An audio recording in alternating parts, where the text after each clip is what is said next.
Écoutez, donc on commence, hein. Donc, chers amis, chers étudiants, chers doctorants, chers collègues, euh, eh bien écoutez, merci de venir participer à cette deuxième séance du séminaire Spinoza Paris 8, donc 2019-2020. Et donc aujourd'hui, donc, nous avons le grand honneur et le plaisir d'accueillir bien sûr Ulysse Pinheiro. Alors Ulysse Pinheiro est professeur à l'Université fédérale de Rio de Janeiro, UFRJ, et il est directeur de recherche au Conseil national de la recherche du Brésil et coordinateur d'un groupe de recherche en philosophie et littérature. Et donc, je vais en dire quelques mots de plus dans quelques secondes. Je dois dire que pour moi, c'est particulièrement agréable aujourd'hui de recevoir Ulysse, parce que il se trouve que nous avons déjà des relations assez anciennes, puisque Ulysse, qui a travaillé à Paris pour ses études de philosophie avec Jean-Marie Bessade, qui était nous avons eu le même directeur de thèse, Jean-Marie Bessade, qui est un remarquable professeur à la Sorbonne et qui maintenant est décédé il y a 1 an et demi ou 2, oui, c'est ça. Nous partageons cette chose qui est très importante ensemble. Ensuite, avec Ulysse, j'ai assisté à une conférence d'Ulysse au séminaire de Chantal Jacquet il y a quelques années sur la question de l'acrasie chez Spinoza. Je vois le meilleur et je l'approuve et je fais le pire. Vido meliora proboque deteriora sequor. Donc, conférence que j'avais vraiment trouvée remarquable, que je continue à trouver remarquable sur un point très important chez Spinoza. Après, donc, Ulysse m'a fait donc l'honneur de m'inviter à participer, à donner des cours à Rio, à l'UFRJ, sur Derrida. Donc, j'ai fait un séminaire de 3 fois 3 heures sur Derrida, séminaire d'ailleurs au cours duquel j'ai rencontré un doctorant, enfin quelqu'un qui est venu ensuite me voir pour faire le doctorat. Et puis ensuite, j'ai participé, toujours sur l'invitation de Ulysse, à un colloque sur Spinoza et Descartes à Rio de Janeiro, un colloque très intéressant où il y avait beaucoup de collègues brésiliens, donc Lia Levy, Marcos Gleiser, aussi la collègue qui a écrit La nervure du réel, Maria Chaoui, Marilena Chaoui, voilà. Et puis donc des Français qui étaient venus. C'était un très beau et très intéressant colloque. Et donc, en plus, avec Ulysse, il est question de monter un projet avec aussi le professeur Nitamar de Oliveira, qui est venu parler il y a quelques semaines dans ce même séminaire, donc un séminaire franco-brésilien qui mettra en relation des collègues et aussi des doctorants sur Spinoza et sur la philosophie moderne et son influence dans la philosophie contemporaine. Donc ça risque d'être un beau projet. En tout cas, je me réjouis de me lancer dans ce projet. Il faut dire aussi que sont venus de l'université de l'UFRJ deux stagiaires, c'est-à-dire des doctorants envoyés par Ulysse dans les années précédentes à Paris 8, venus passer 6 mois de recherche, de participation au séminaire, aux cours, etc., avec lesquels j'ai eu d'excellents contacts et que j'ai trouvé des étudiants vraiment remarquables sur Spinoza. Donc là, il y a toute une école de philosophie moderne qui se constitue, qui se développe en vérité au Brésil, avec des jeunes gens très brillants. Donc c'est tout un tissu de relations, et je dirais aussi, c'est pas la moindre des choses, la gentillesse, l'amabilité, la délicatesse, l'accueil que j'ai reçu à Rio, ça m'a laissé des souvenirs inoubliables. Vraiment, c'est des choses qu'on ne peut pas oublier. Et évidemment, c'est pas la seule chose importante, mais c'est une chose très importante aussi. Donc voilà, donc je suis particulièrement heureux personnellement de pouvoir accueillir aujourd'hui donc Ulysse Pinheiro. Et donc quelques mots pour reprendre les éléments que vous avez reçus par l'affiche. Donc il a récemment publié un livre, donc il m'a dit que ce n'était pas encore publié. Il est sous presse, voilà, oui, d'accord, consacré à Descartes et la haine de l'écriture. Et donc Ulysse travaille sur la philosophie moderne et contemporaine de façon large, puisqu'il travaille sur Descartes, sur Spinoza, sur Locke, sur Leibniz, sur Rousseau, sur Diderot, sur Kant, mais aussi sur Deleuze, et aussi sur la littérature, l'esthétique, les arts, Donc je leur donne quelques noms sur lesquels Ulysse Pinheiro a écrit des textes ou des articles, donc dans des revues évidemment philosophiques, sur Kafka, sur Borges, sur Blanchot, sur Artaud, sur Beckett, mais aussi sur le cinéma, donc Hitchcock, Lynch, et sur la plasticienne, performeuse Abramovitch. Et puis, tout ça, ce n'est qu'une indication, parce qu'il y a encore bien d'autres thèmes et bien d'autres auteurs et textes qu'a produit Ulysse Pinheiro. Donc voilà, je suis très heureux de lui donner la parole pour entendre un exposé sur un sujet qui en plus me touche particulièrement, politique et éternité selon Spinoza. Alors on va voir ce que tu vas dire. Moi j'espère, enfin, on verra, tu me satisferas ou pas, que tu vas parler de l'emploi de ce mot aeternus dans le traité politique, qui a été de ma part l'objet d'un certain nombre de discussions avec des collègues, parce que c'est vrai que c'est un mot qu'on ne s'attend pas à trouver dans le traité politique. Et je me souviens que j'avais discuté avec Père François Moreau, et je ne voulais pas traduire aeternus par éternel. C'est dans le chapitre 10, je crois, il dit « Et si on construit l'État de cette façon-là, il sera éternel ». Et je disais « Non, c'est pas possible, Spinoza s'est trompé ». J'avais mis « Il durera longtemps », un truc comme ça. Et Moreau m'avait dit non, tu dois laisser éternel, il a écrit éternel, il faut laisser éternel. Alors, je ne sais plus ce que j'ai fait dans ma traduction du traité politique, mais je pense que j'ai laissé éternel, mais avec une note en disant que c'était quand même un terme étrange dans la politique. Donc, on va voir ce que tu en dis, je suis très curieux de t'entendre, et évidemment, donc je te laisse la parole. Merci beaucoup. Merci beaucoup pour l'invitation de parler ici. Je suis très heureux aussi, parce que ça fait déjà... je crois, plus de 10 ans. Si on n'a pas changé beaucoup de conversations pendant le doctorat, je crois, mais après ça, on s'est rencontrés à 10 ans, je crois. Et donc, je suis très content d'être là pour parler sur la politique et l'éternité. J'espère qu'après, ce que je lira, Charles puisse retirer la note de traité politique et laisser les mots éternité sans aucun ajout. Bon, je vais lire les textes de cette façon c'est plus facile pour moi pour m'exprimer dans une langue qui n'est pas la mienne. Et j'espère que ça va durer moins d'une heure, donc on verra. Mais de toute façon, je lis. S'il y a quelque chose que vous ne comprenez pas, s'il vous plaît, n'hésitez pas à m'interrompre et de demander des explications. J'ai laissé ces espèces d'images dans les tableaux pour qu'une partie de mon exposition qui mentionne des termes un peu techniques puisse être plus facilement suivie en lisant ce qui est écrit là-bas. Bon, je commence donc. Le texte que je vous présenterai aujourd'hui est, comme il faut, les fruits d'une investigation philosophique. Mais il peut être entendu aussi comme un ensemble de notes personnelles contenant des notices sur les fronts de la dispute politique au Brésil dès le début de cette année, plus précisément à partir de janvier 2019. L'image la plus répandue de Spinoza est marquée par la figure de la solitude. Dans un des deux poèmes de Jorge Luis Borges, qui porte le titre Spinoza, la première apparition du philosophe est élusive et trace le portrait d'un homme solitaire. Bruma de ouro el occidente alumbra la ventana, el assíduo manuscrito aguarda já cargado de infinito. Alguém construit à Dios en la penumbra.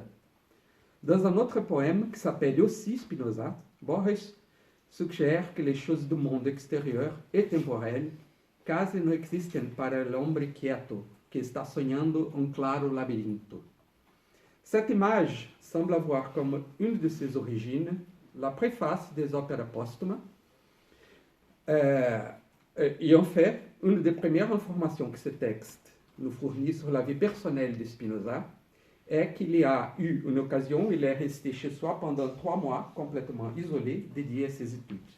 La construction de l'image d'un athée virtueux et solitaire commence peut-être avec ce texte. Est-ce que la solitude joue aussi un rôle positif dans l'œuvre de Spinoza? C'est cette question que je voudrais développer ici aujourd'hui.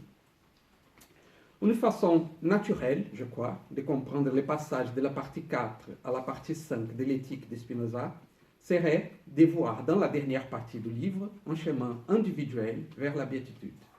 Selon cette compréhension du livre, les considérations sur la vie commune des hommes seraient limitées à la 4e partie, dans laquelle les fondements de la vie passionnelle et rationnelle interhumaine auraient été exposés. En fait, la 4e partie s'achève avec une proposition qui semble vouloir résumer son point central, je la cite, « L'homme qui mène la raison est plus libre dans la cité où il vit selon les décrets communs que dans la solitude où il n'obéit qu'à lui-même. » Fin de citation. Les scolies de cette même proposition, qui porte sur la force d'âme, la fermeté et la générosité, en esquissant un programme pour que chaque homme puisse atteindre ses vertus, annonce dans sa dernière phrase la tâche de la partie suivante du livre, et je cite, « Et jusqu'où la vertu de l'homme s'étend à y atteindre, et quel est son pouvoir, je le démontrerai dans la partie suivante. » Fin de citation. C'est vrai que la générosité est une passion sociale, mais en lisant la préface de la partie 5, on constate dès ses premières lignes qu'elle a surtout pour objet montrer à quel point le sage est plus puissant que l'ignorant. Ce qui, loin d'être une préoccupation proprement politique, semble, à première vue, envisager le salut individuel ou, au maximum, d'un petit groupe d'individus. C'est sous la forme d'un travail sur soi-même que la partie 5 présente la puissance de l'intellect. Les célèbres lignes finales de l'éthique ont justement une certaine tonalité aristocratique et à la limite pessimiste. Presque tous négligent le salut. Il n'y a que les sages qui jamais ne cessent d'être. En somme, la partie 5 aurait pour but de répondre à une question qui ne pourrait pas, par principe, être répondue par la partie 4. Pendant que celle-ci s'occuperait de la vie de l'homme rationnel dans les temps, dans sa vie commune avec d'autres hommes, celle-là prétendrait s'adresser à la question éthique par excellence, celle de notre finitude et de notre être pour la mort, si vous me permettez d'introduire un peu de heideggerianisme dans le spinozisme. La vraisemblance de cette façon de comprendre les mouvements conceptuels de la 5e partie de l'éthique peut être paradoxalement attestée par l'interprétation qui y donne un de ses commentateurs qui a le plus efforcé de la nier, Alexandre Matteron. À la fin de son livre « Individu et communauté chez Spinoza », Matteron exprime un doute sur le caractère systématique de son propre interprétation de l'éthique. Je cite Matteron. « Peut-être le livre 5, contrairement aux livres 3 et 4, ne forme-t-il pas un arbre quasi-séphirotique vertical. Peut-être la vie éternelle laisse-t-elle l'individu seul avec Dieu. » Fin de citation. C'est vrai que Matteron propose dans la suite de son texte une interprétation qui rétablit les rôles des relations interhumaines à l'intérieur même de la démarche de la 5e partie. Mais son interprétation vient toujours accompagnée d'une certaine hésitation. À la fin de son livre, ces réserves apparaissent sous la forme d'une question, je cite. Pouvons-nous y trouver une réinterprétation des commandements interhumains de la raison dans la perspective de l'éternité? Fin de citation. L'interprétation minutieuse par laquelle Matteron rend visibles les dimensions sociales et politiques de la partie 5 de l'éthique ne laisse pas d'admettre que son interprétation doit procéder par l'apport d'un supplément qui s'impose sur les traces fragiles trouvées dans des fragments de texte, comme s'il devrait compléter une ligne discontinue à peine perceptible. Par la magnitude de son effort, donc, on a une contre-preuve de la plausibilité de l'interprétation qui voit dans la partie 5 un chemin à être parcouru tout seul, une espèce de rencontre individuelle et solitaire avec Dieu. Je crois que Matteron est fondamentalement correct lorsqu'il reconnaît dans la partie 5 de l'éthique une dimension politique. Mais je voudrais explorer un autre côté de la signification politique de ce texte, un côté qui, à la différence du procédé adopté par Matteron, ne doit pas être cherché dans des traces élusives d'un texte qui demande un supplément, mais qui, au contraire, se trouve visiblement dans sa surface même. Il ne s'agit pas ici d'opposer une dimension individuelle à une dimension politique et sociale. Selon ce que je vous proposerai, c'est au niveau même de l'individu et de ce qu'on pourrait appeler peut-être improprement son chemin individuel vers la béatitude, qu'un certain modèle d'action politique pourra être dégagé. Une action politique, on le verra, dans laquelle la solitude joue un rôle important. Ce sera, si vous me permettez ici d'évoquer un thème kantien, un type de sociabilité insociable qui pourra nous montrer la puissance politique de la 5e partie de l'éthique. Il peut sembler étrange d'essayer de trouver dans la philosophie politique de Spinoza quelque chose qui s'approche d'un éloge de la solitude. La plus grande partie des penseurs contemporains qui font appel à la théorie politique de Spinoza le font justement parce qu'ils veulent répandre des fondements essentiellement communautaires de sa conception de la raison et des affects. Antonio Negri, pour citer l'exemple peut-être le plus connu, a repris Spinoza pour construire une théorie de la puissance politique de la multitude capable de rendre compte de la situation contemporaine de la lutte des classes dans le capitalisme. Il faut consulter à propos de l'interprétation de Negri son article publié en 1994, dont le titre « Démocratie et éternité » est repris en partie par mon exposition d'aujourd'hui. Dans ce texte, Negri se propose de faire une autocritique d'une thèse qu'il avait avancée dans l'anomalie sauvage, sur les structures et la genèse de la partie 5. Mais cette autocritique ne laisse pas d'opposer l'individuel au commun, dans un sens semblable à l'interprétation de Matron.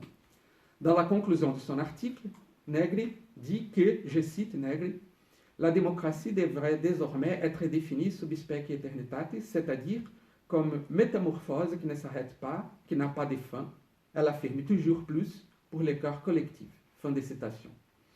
Je voudrais par contre souligner, et c'est là qu'on parlait avant, l'aspect non événementiel, proprement atemporel, de la politique comprise et faite à partir du point de vue de l'éternité. Cela nous conduira de nouveau au thème de la solitude. Mais il faut admettre, encore une fois, qu'il semble d'abord tout simplement faux proposer une sorte d'union entre politique et solitude chez Spinoza. En fait, dans les traités politiques et dans l'éthique, Spinoza affirme que la puissance individuelle ne peut rien contre la puissance de la multitude. J'avais déjà cité la proposition 73 de la partie 4 de l'éthique, selon laquelle l'homme qui mène la raison est plus libre dans la cité. La liberté a des degrés et la partie 5 est entièrement structurée à partir des proportions entre ces degrés de liberté. Sa formule typique est la suivante: plus chaque chose a X, d'autant plus ou d'autant moins elle a Y. Or, le sommet de la liberté semble être précisément la communauté des hommes menée par la raison.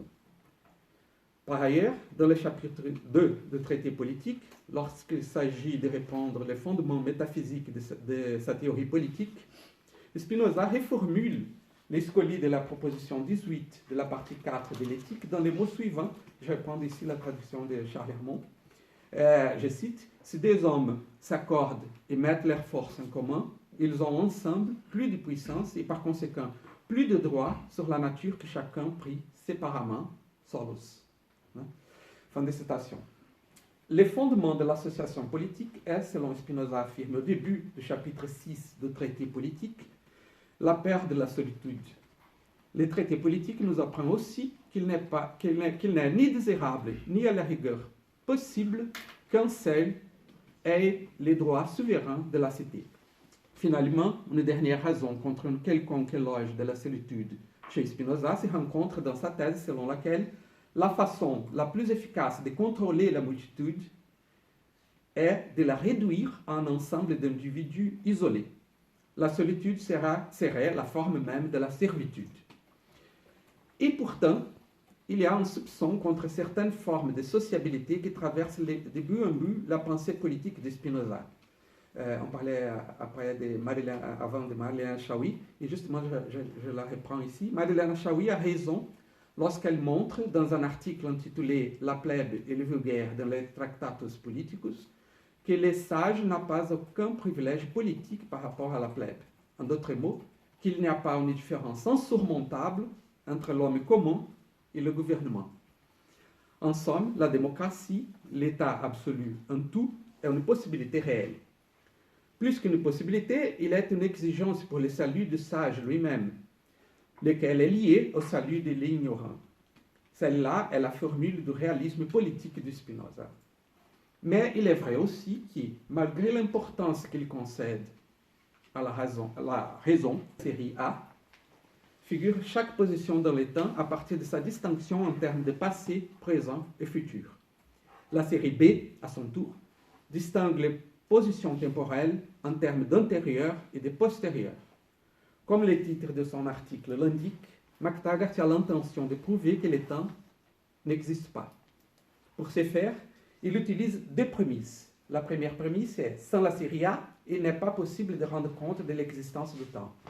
La seconde est, la série A engendre des contradictions insurmontables. De là découle la conclusion, le temps n'existe pas. La première prémisse de cet argument, à son tour, est démontrée comme suit. Première prémisse de cette première prémisse. Les passages de temps impliquent l'existence de changements dans les choses, et inversement. Et cela est ainsi parce que dans un univers dans lequel toutes les choses restent inchangées, serait pour cette raison même un univers intemporel. 2. Considérés en eux-mêmes, les événements sont immuables. Si l'événement N succède à l'événement M, M et N existeront toujours tels qu'ils sont. Aucun d'eux ne peut cesser d'exister ni devenir un événement autre que lui-même. Dans les mots de McTaggart, je cite, si jamais N est venu avant O et après M, il sera toujours et a toujours été avant O et après M. Fin de citation. 3. Donc, les changements ne peuvent pas être une caractéristique des événements eux-mêmes. La conclusion de McTaggart est la suivante, je cite aussi McTaggart. Il n'y a qu'une classe de telles caractéristiques, des choses qui peuvent changer, à savoir la détermination de l'événement en question en termes de la série A. Fin de citation. C'est-à-dire que ce qui change, et seulement ce qui change, c'est le fait que les événements sont passés, présents ou futurs. La série B, à son tour, ne peut exister, selon McTaggart, que si la série A existe, car l'essence d'antérieur et de postérieur dépend des idées de passé, présent et futur. Dès là, il ne s'ensuit pas, dit McTaggart, que si l'on soustrait les déterminations de la série A, il n'y aurait plus aucune série. Il existe encore ce qu'il appelle la série C, à savoir, je cite, la série des relations permanentes entre elles, vers ces réalités qui dans le temps sont des événements. Fin de citation. La série C n'enveloppe pas ni temps ni changement, mais tout simplement ordre. En fait, la série C n'implique même pas la directionnalité du parcours de ces éléments. De son point de vue, l'ordre M-N-O-P est aussi légitime que l'ordre P-O-N-M. Seule la série A peut donner directionnalité, je ne sais pas si ce mot existe en français, mais à cet ordre.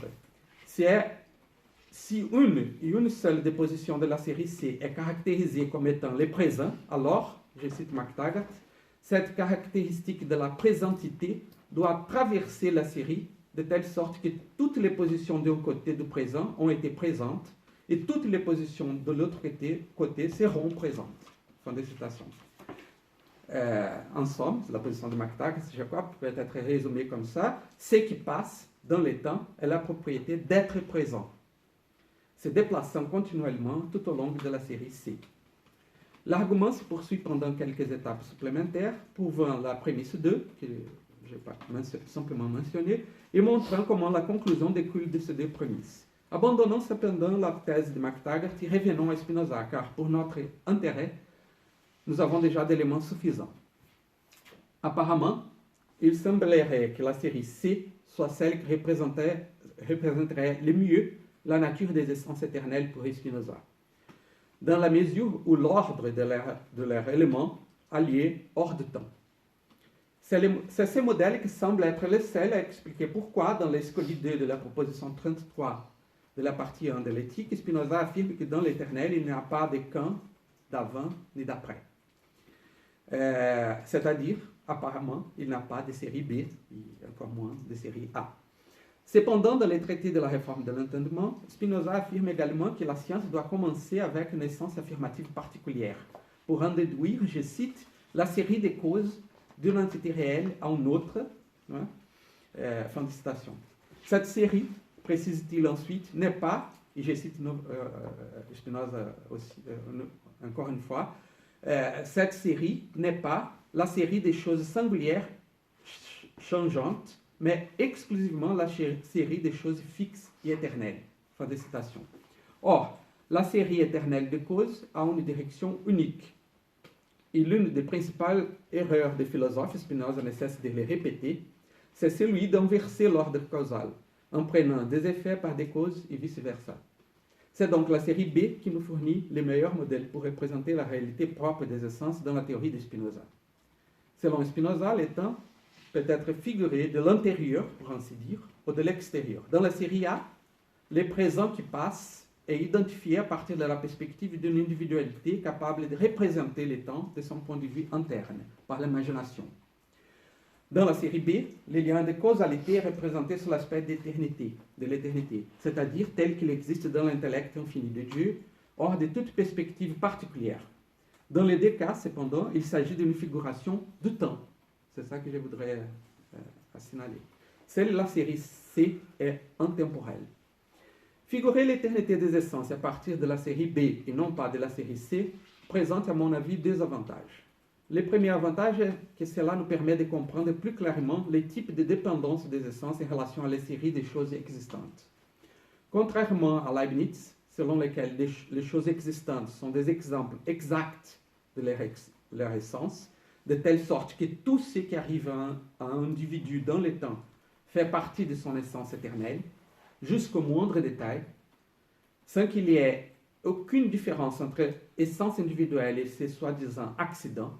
Pour Spinoza, une essence ne peut être ni être conçue sans l'existence de la chose dont elle est l'essence, mais elle peut être et être conçue sans ces modifications causées par les choses extérieures à son essence actuelle.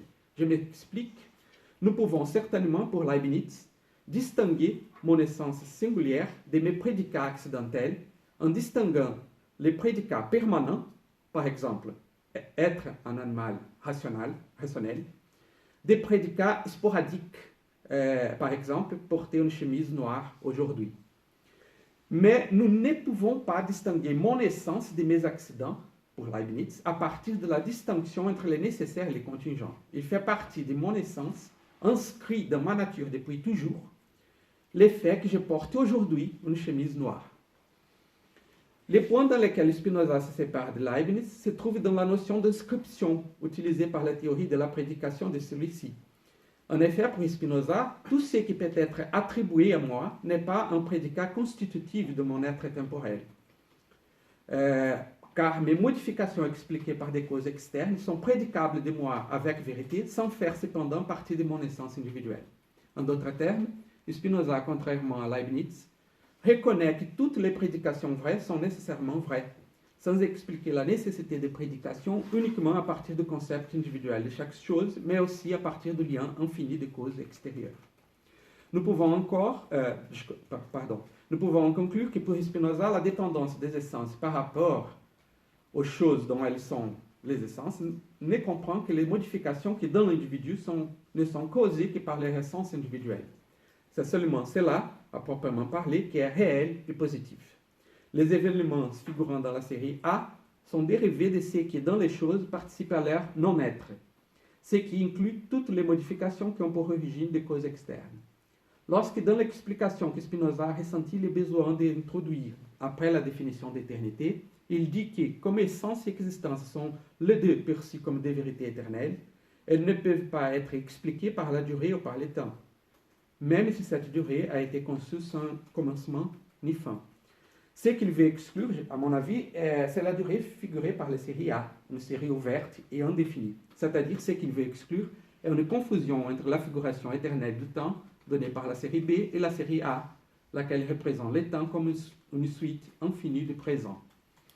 Le deuxième avantage de figurer l'éternité des essences à partir de la série B plutôt que de la série C, c'est que par la série B, Spinoza peut expliquer les notions de transition et de passage vers l'éternité, ce qui implique une succession, même dans l'absence d'une durée. Ainsi, lorsque Spinoza annonce à la fin de la proposition 20 de la partie 5 de l'éthique, que, je cite, « Il est donc temps, maintenant, que je passe à ce qui appartient à la durée de l'esprit, sans relation au corps », fin de citation, il se tourne métalinguistiquement vers son propre texte et énonce la transition de sa théorie vers un autre sujet, qui est lui-même la transition vers l'éternité, c'est-à-dire que le mouvement vers la béatitude est le mouvement même de la théorie à être exposé dans la séquence. Le temps est venu, dit le texte, et il est venu maintenant de faire émerger l'éternité de l'intérieur de la temporalité, ou, selon le terme de la série B, que le temps soit lui-même figuré sous l'aspect de l'éternité. Nous arrivons ici au cœur de notre problème initial. Comment est-il possible que dans le temps et maintenant, nous passons à l'éternité? Comment est-il possible de passer à quelque chose qui ne passe pas, qui n'arrive pas parce qu'elle a été toujours là, et qui ne se donne qu'au moment où nous abandonnons précisément notre point de vue interne et que nous nous identifions, même que partiellement, avec l'intellect de Dieu? Pour commencer à répondre à ces questions, tournons-nous vers la politique et faisons-les sans médiation, directement. Cet acte brusque de se tourner vers la politique sera en lui-même un moyen de comprendre, du point de vue formel, les surprenants renversements de raisonnement de Spinoza, aussi que, du point de vue du contenu, les passages à l'éternité qui caractérisent la partie 5 de l'éthique. La conséquence politique la plus frappante de la convertibilité entre les choses et leur essence est, au-delà d'un certain stoïcisme marqué par l'acceptation des événements nécessaires, la thèse selon laquelle tout ce qui est positif est indestructible. Tout ce qui peut être détruit ne fait pas partie de nos actions, mais seulement de nos passions. Nous ne finissons pas dans la durée. C'est la durée qui finit. On trouve là un modèle d'action. Selon ce modèle, il y a quelque chose d'essentiellement intransitif au cœur de toute action politique, et particulièrement de l'action politique qui se tourne vers la résistance à la tyrannie. Ou plutôt, il ne s'agit pas précisément dans ces cas-là de résister ni de réagir. Pour bien comprendre ce que je veux dire, je propose de faire un autre passage brusque, cette fois-ci non pas de la métaphysique vers la politique, mais du texte de Spinoza vers sa réception contemporaine. Il y a quelque chose dans ce nouveau passage qui, à mon avis, peut élucider le concept même de passage, puisqu'un certain anachronisme peut être nécessaire pour comprendre la conception de Spinoza du passage à l'éternité. George Agamben, dans son livre Le règne et la gloire, propose que Spinoza et Leibniz, faisant également partie de l'élaboration de la théorie de la gloire à l'époque baroque, ce qui, selon Agamben, implique une certaine inopérosité interne qui éloigne l'homme de lui-même au moment même où il agit, Leibniz et Spinoza, je disais, répondent différemment à ces demandes, à demande de cette espèce de théologie de la gloire. Ainsi, alors que Leibniz avait l'intention d'éliminer, selon Agamben, l'indétermination essentielle de l'inopérosité, je cherchais la traduction française de ce texte, je vais traduire ici par inopération, je ne sais pas si ça fait du sens, mais éliminer l'indétermination essentielle de l'inopération en introduisant le concept de volonté qui réalise le passage de la puissance à l'acte. Spinoza, toujours selon Agamben, s'installe à l'intérieur même de la théologie de la gloire chrétienne, en maintenant la relation sabbatique entre gloire et inopération, ou, dans le vocabulaire de Spinoza, gloire et contentement.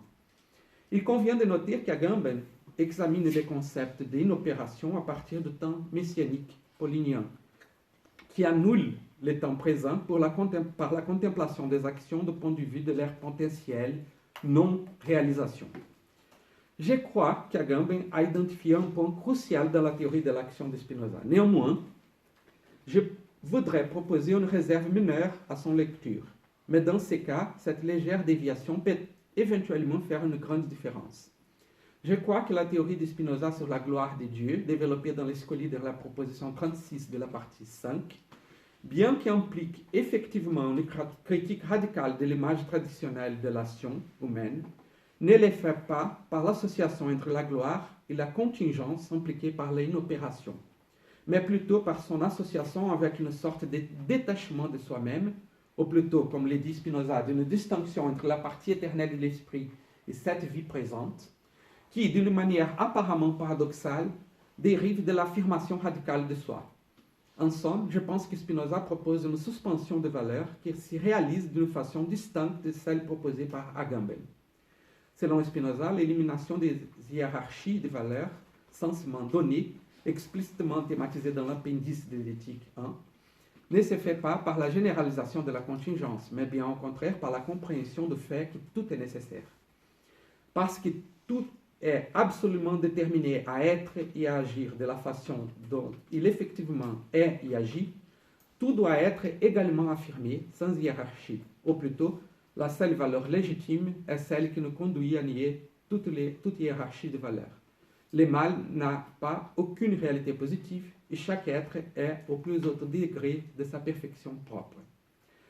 Pour mieux comprendre cette réserve mineure par rapport à l'interprétation d'Agamben, je propose de confronter les lectures faites par lui-même et par Gilles Deleuze du roman Bartleby, The Scrivener, A Story of Wall Street par Herman Melville. Bien que Deleuze et Agamben semblent dire la même chose sur Bartleby, et effectivement Agamben cite l'interprétation de Deleuze parmi les éléments qui constituent son lecture, il existe une différence importante entre eux. Agamben, renvoyant le lecteur à Deleuze, précise que pour ce dernier, c'est-à-dire pour Deleuze, la formule de Bartleby, I prefer not to, je cite Agamben, ouvre une zone d'indiscernibilité entre oui et non, le préférable et le non préféré. Fin de citation. Mais Agamben propose immédiatement une paraphrase de la lecture deleuzienne. Dans ses propres termes, je cite toujours Agamben, mais aussi, du point de vue qui nous intéresse ici, entre la puissance d'être ou de faire et la puissance de ne pas être ou de ne pas faire. Fin de citation. Si la puissance était seulement puissance d'être et jamais puissance de ne pas être, dit Agamben, nous ne pourrions jamais en faire l'expérience. Nous devrions alors adopter la thèse mégarique selon laquelle la puissance n'existe et que dans l'acte qui l'exécute. Or, comme nous l'avons vu plus haut, Spinoza semble justement être adepte de la thèse mégarique. Dans son texte sur Bartleby, Deleuze semble poursuivre précisément cette inspiration mégarique. Ainsi, lors de la caractérisation de la formule de Bartleby, sa première tentative est de l'approcher d'une mauvaise traduction d'une langue étrangère. Mais il se corrige bientôt, je cite Deleuze. Peut-être est celle qui creuse dans la langue une sorte de langue étrangère. Fin de citation. Cette langue, à la fois externe et interne, est la langue de Dieu, entendue par les psychotiques. La curieuse approximation entre les sages et les psychotiques n'est pas entièrement sans similitude avec la structure rhétorique de la 5e partie de l'éthique, dans laquelle chaque conscience de soi doit relier son esprit directement à l'extériorité immanente de Dieu dans une sorte de contemplation de soi qui ne peut être que solitaire, bien qu'elle instaure aussi une relation de réciprocité avec un être qui n'est pas identique à l'individu conscient de soi-même. Cet autre distinct de lui, mais dans lequel il existe, est Dieu. Il est vrai que Deleuze associe immédiatement la formule de Bartleby à une action politique collective et commune. Il ne s'agit pas, dit Deleuze, je cite, d'une affaire individuelle ou particulière, mais collective. C'est l'affaire d'un peuple, ou plutôt de tous les peuples. Fin de citation. Mais le collectif doit être compris comme un archipel, un rassemblement de singularités. Un bon livre, conclut Deleuze, je cite, est toujours l'envers d'un autre livre qui n'est écrit que dans l'âme, avec du silence et du sang. Fin de citation. Le livre 5 de l'éthique semble bien appartenir à cette catégorie. Dans son deuxième livre sur le cinéma, L'image-temps, Deleuze affirme que le présent ne peut pas être confondu avec un point instantané dans la durée. Il y a une profondeur verticale qui affecte la ligne horizontale du temps et fait de chaque moment présent un devenir abyssal dans lequel réside sa propre différence. Ici, nous découvrons, dit Deleuze, je cite, un temps antérieur à l'événement, qui est fait de la simultanéité de ces trois temps impliqués. Fin de citation. À savoir, un présent de futur, un présent de présent et un présent de passé, comme le décrit Saint-Augustin, ou comme il est décrit par la série B de MacTaggart. Le chapitre 7 de l'image temps, cinéma 2, pourrait nous donner l'impression que Deleuze est plus proche d'Agamben que ce que nous l'avons suggéré jusqu'à présent. Après tout, c'est là qu'il compare Artaud à Heidegger, l'un des auteurs les plus importants pour la théorie philosophique d'Agamben. Ce qui force à penser de Deleuze à ce moment-là, c'est, je cite, l'empouvoir de la pensée, la figure du néant, l'inexistence d'un tout qui pourrait être pensé. Fin de citation. Ou encore, la pensée, je cite, ne peut penser qu'une seule chose, le fait que nous ne pensons pas encore, l'impuissance à penser. Fin de citation. Cette thèse, avec un fort accent heideggerien, semble être très proche de l'inopération d'Agamben. Pour les deux philosophes, il s'agirait de refuser de définir les politiques à partir du dispositif juridique de l'État.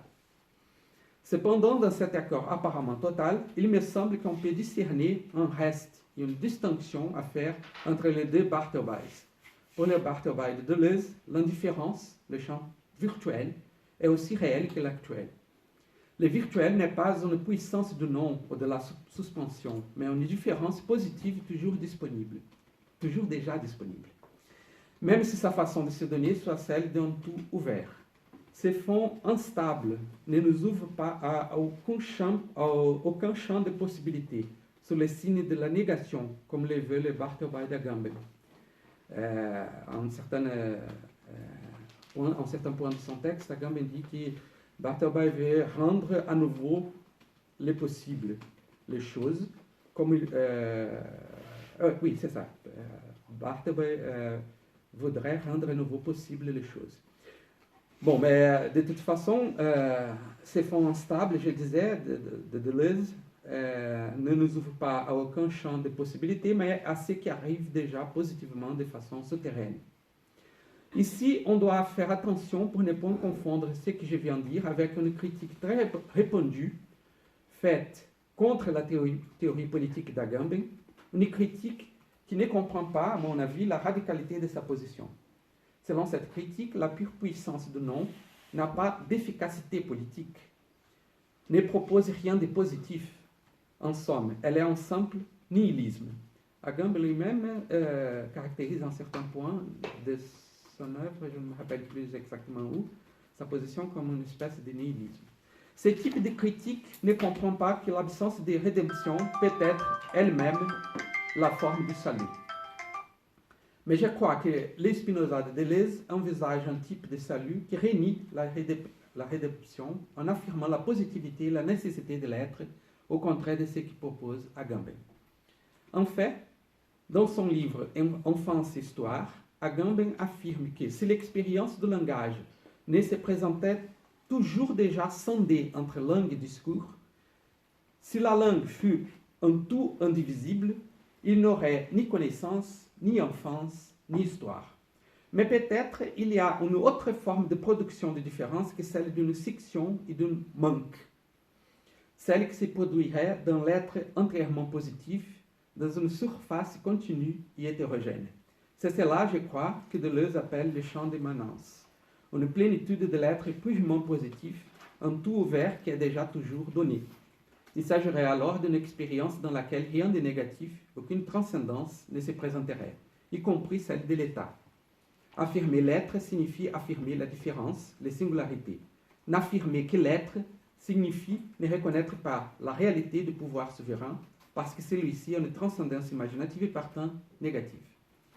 Dans son livre sur Deleuze, Organes sans corps, Deleuze et ses conséquences, et plus précisément dans le chapitre qui a le titre provocateur « Est-il possible de ne pas aimer Spinoza ?», Slavoj Žižek affirme que le prix à être payé par la suspension de la dimension éthique du commandement est le super-ego. Je cite Žižek, Comme la loi de Kafka, il ne veut rien de vous. Il se limite à être là, le super-ego, dans l'éventualité que vous vous adressiez à lui. Fin de citation.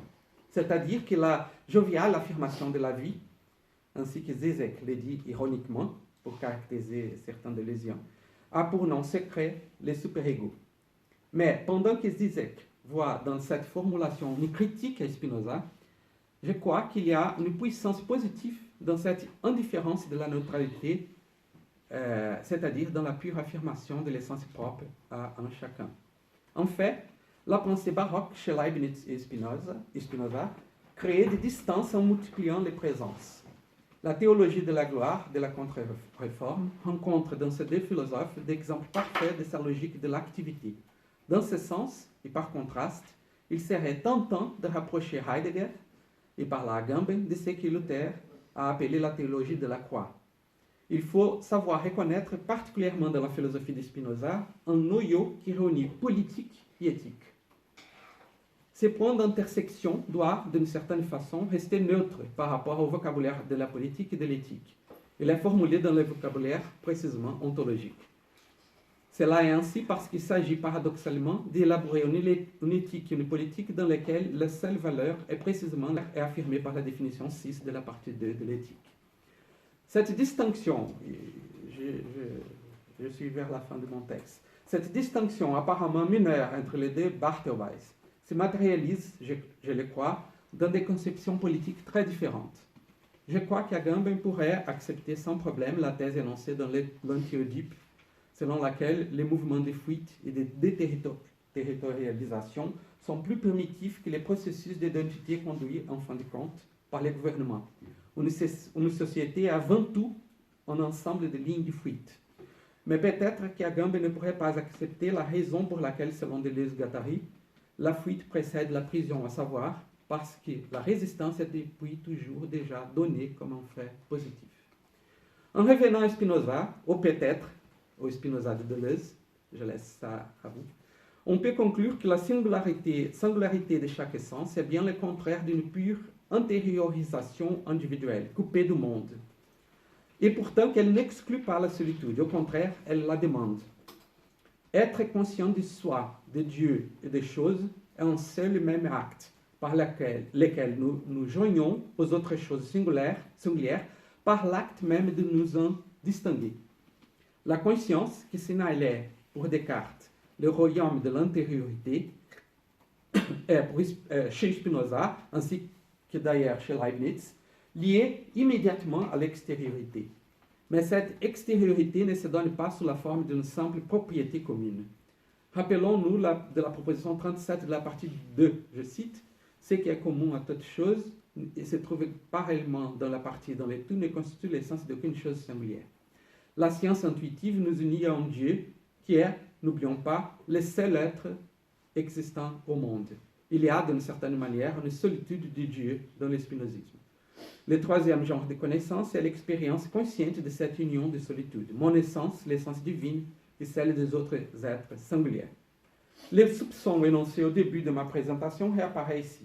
Il peut sembler étrange de trouver une espèce de négation absolue du pouvoir de l'État chez Spinoza. Après tout, il est l'auteur d'un traité politique qui se propose justement d'établir exhaustivement la meilleure configuration institutionnelle pour chaque forme de gouvernement existante.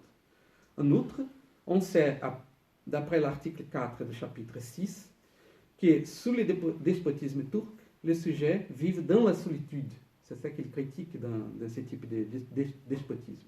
Cependant, on doit se rappeler ici d'un important article de Matterhorn, L'indignation et le conatus de l'État spinoziste.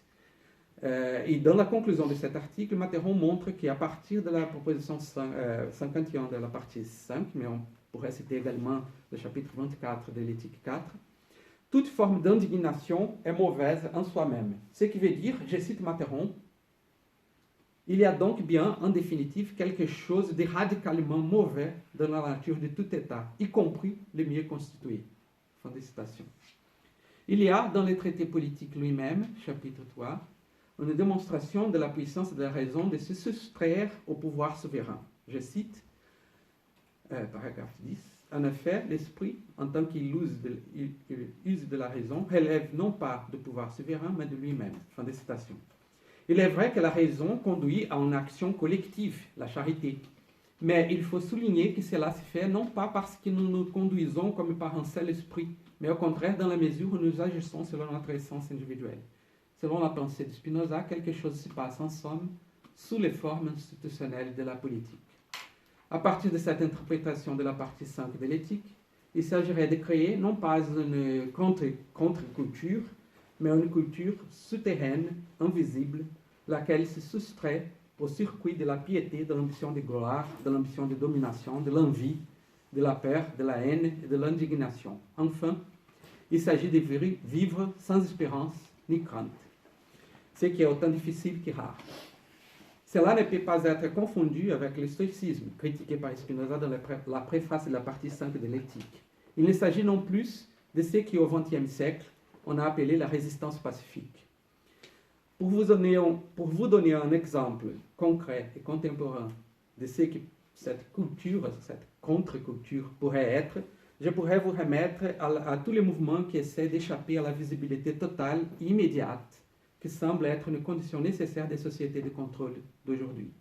Mais pensons aussi aux mécanismes de diffusion des fake news, ou la propagande politique faite par dans la propagande politique faite par des robots. Dans tous ces cas, il est impossible d'établir un dialogue quelconque et la seule option est le silence devant la machine. Dans ces cas-là, on peut se demander s'il faut s'utiliser de ces mêmes moyens du pouvoir comme forme de lutte politique, ou si le plus efficace ne serait pas s'en soustraire. Il faut noter qu'il y a quelque chose de terrible dans la pure positivité de l'être, dans cette superficie continue sans interstice, dans la coexistence de divers mondes, quelques-uns desquels sont effrayants.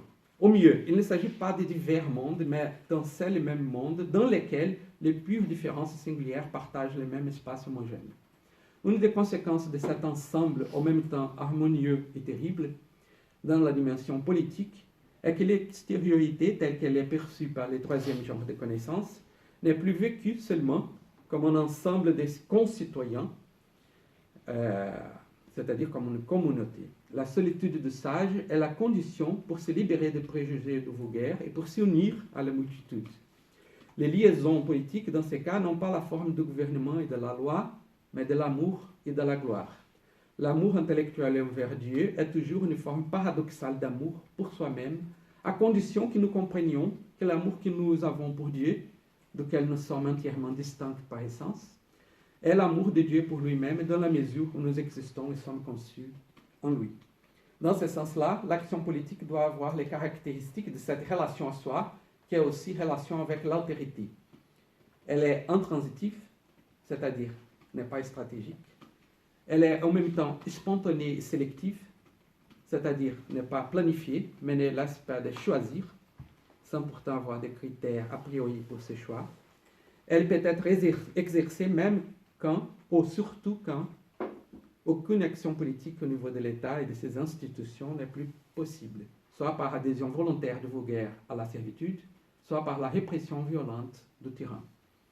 La dimension intransitive m'intéresse particulièrement parce qu'elle enveloppe la solitude. Agir sans autre but que l'action elle-même peut éventuellement ébranler les formes de vie planifiées desquelles dépend le pouvoir politique qui engendre la servitude. Comme dans les rêveries du promeneur solitaire de Jean-Jacques Rousseau, il s'agit d'une politique insulaire, invisible, dirigée à personne. Il s'agit de penser ce qui doit être fait lorsque rien ne peut plus être fait. Ce type d'action est la formule même qui définit la pensée, selon le Barthelby de Deleuze. Il ne s'agit pas de dire, comme Agamben, que la parousie instaure un temps distendu qui doit être lu comme insérant dans le présent une contingence qui s'exprime comme une distance interne à soi-même. Il s'agit plutôt de reconnaître, au cœur même du temps présent, la présence d'un infini qui le surpasse et qui, dans une certaine mesure, l'annule. Au contraire, annule tout ce qui nuit et de la partie de non-être. Au lieu d'un manque ou d'une absence, il y a une surabondance de présence. Bon, maintenant j'ai fini. Même la figure de Christ peut et doit doit, pour Spinoza, être comprise en dehors de son contexte eschatologique habituel. Le Christ n'est plus qu'un prophète, comme le montre le chapitre 4 du traité théologico-politique. Mais précisément à cause de cela, il peut, comme Socrate, révéler quelque chose au peuple. Pas une loi ou un commandement, mais une vérité. Nous sommes là très loin du désir un peu neurotique de stabilité et de sécurité qui mobilise les règles de bon gouvernement dans les traités politiques. Le Christ indique un mouvement interne de transfiguration qui peut littéralement être qualifié de renaissance. Dans une lettre à Odenburg, Spinoza dit qu'une telle résurrection consiste en ce qui, je cite, « Au Christ a été donné l'éternité et qu'il est ressuscité des morts. Je veux dire ici, continue Spinoza, mort dans le sens où le Christ a dit « Laissez les morts ensevelir les morts ». Fin de citation. En se donnant lui-même comme exemple d'une sainteté singulière, poursuit Spinoza, le Christ a pu ressusciter des disciples des morts. Et ce qui a été exemplifié par son exemple, c'était, je cite, « cette vie et cette mort qui étaient les siennes ». Fin de citation. Ainsi, quand dans l'évangile le plus cher à Spinoza, Jésus, en mourant, dit « c'est accompli », cela indique que dans la mort et sur la mort, mais non pas au-delà de la mort, sa perfection et sa victoire ont été toujours déjà atteintes. Nous ne pouvons pas laisser de nous rappeler ici la formule qui se répète tout au long des rêveries de Rousseau. Tout est fait, il est trop tard, tout est fini pour moi sur la terre. Il est temps, maintenant, de passer à l'éternité, c'est-à-dire de rester dans ces moments où rien ne se passe, au mieux, où c'est le passage qui se passe. C'est après la fin du temps ou la fin des temps que la politique doit finalement commencer. Merci.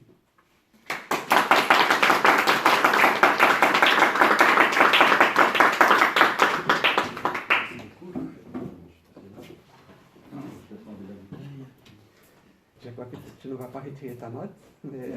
C'est très bien. Attends, peut-être enlever ça parce que c'est juste devant toi. Oui. Voilà. Ça va bien. Alors, écoutez, merci beaucoup, Ulysse, pour cet exposé. Comment dire? Pour moi, c'est à la fois un feu d'artifice et une confession. Donc, beaucoup de choses intellectuelles, aussi beaucoup de choses affectives, d'un parcours vraiment extraordinaire. Bon, j'aurais énormément de choses à dire, mais je ne vais pas du tout monopoliser le discours. Comment dire? Je ne sais même pas par quel bout attraper la chose. Ce que je trouve le plus frappant peut-être, vraiment je pense que ceux qui travaillent sur Spinoza ici, vraiment on doivent y réfléchir, c'est cette espèce de jonction que tu refais entre une dimension politique et une dimension solitaire. Ce qui vraiment, a priori, est juste absurde, puisque la politique, c'est le fait de ne pas être solitaire. Donc, toi, tu remets de la solitude dans la politique, tu en fais presque la plus haute forme d'action politique, d'une certaine façon, cette idée de retrait, d'invisibilité, de souterrain, etc., d'abstention, de ne pas, etc., bon, qui semblerait juste le contraire de la politique.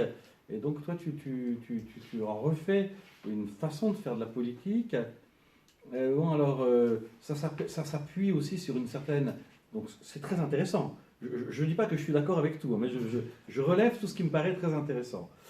Ensuite, tu appuies ça sur toute une théorie du temps, et comment dire, avec les analyses de McTaggart, qui sont effectivement extrêmement intéressantes. Mais enfin, là j'aurais peut-être une objection à faire, mais je ne la ferai pas tout de suite. Je la ferai peut-être tout à l'heure seulement. Enfin, je sais pas, je trouve que c'est un petit peu, ça reste un petit peu raide, peut-être par rapport à ce que Spinoza propose, justement en matière temporelle. Mais bon, je ne veux pas tout dire en 2 minutes. Et aussi toute cette réflexion sur Agamben, sur Deleuze. Moi, ce qui me frappe finalement dans tout ça, bon, évidemment, il y a tout ce que tu vis en ce moment, et tout ce que vous vivez au Brésil. Et c'est vraiment ce que tu as essayé de suggérer vers la fin, c'est-à-dire, c'est ce que je trouve de plus frappant et presque de plus choquant dans ce que tu as dit en même temps. C'est au fond, c'est la difficulté d'être spinoziste, enfin, d'une certaine façon. C'est-à-dire, tu en as assez de la positivité. Tu vois, c'est-à-dire, toute cette lumière, toute cette positivité, toute cette présence, c'est quelque chose que tu as décrit toi-même comme suffocant d'une certaine façon, comme inacceptable. On pourrait dire éloge de la caverne, quoi. Rentrons dans la caverne, rentrons dans le noir, mettons une ombrelle, comme dirait Deleuze. C'est cette lumière, finalement, qu'on a toujours associée à la puissance solaire du spinozisme, eh bien, on dirait que ça te fait mal aux yeux, que tu en as assez, que tu veux te promener dans une forêt avec de l'ombre. Il y en a assez de cette espèce de présence aveuglante, un peu minérale, et que tu associes effectivement à tous les dispositifs de visibilité et de contrôle de l'État. Bon, alors là encore, je trouve ça magnifique. Bon, moi, je ne verrai pas forcément les choses de la même façon, mais je me contente de résumer et de reprendre un petit peu ce qui m'a particulièrement frappé dans ton exposé. Et au passage, ce qui m'a encore frappé, c'est la façon dont tu as plusieurs fois parlé de Deleuze. Parce que dès que tu parles de Deleuze, et comme tu le connais bien et que tu reprends un peu ces mots, tu fais apparaître des mots qui font tous signe vers la profondeur. C'est-à-dire, c'est souterrain, c'est plus profond, il y a une dimension verticale en dessous, etc. Tu as employé tous ces mots-là. Et ça m'a beaucoup frappé parce que quand j'avais lu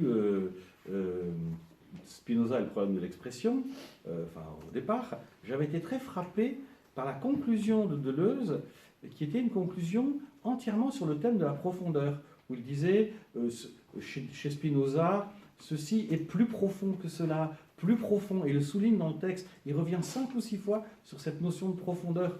Et je me disais toujours, mais comment est-ce possible?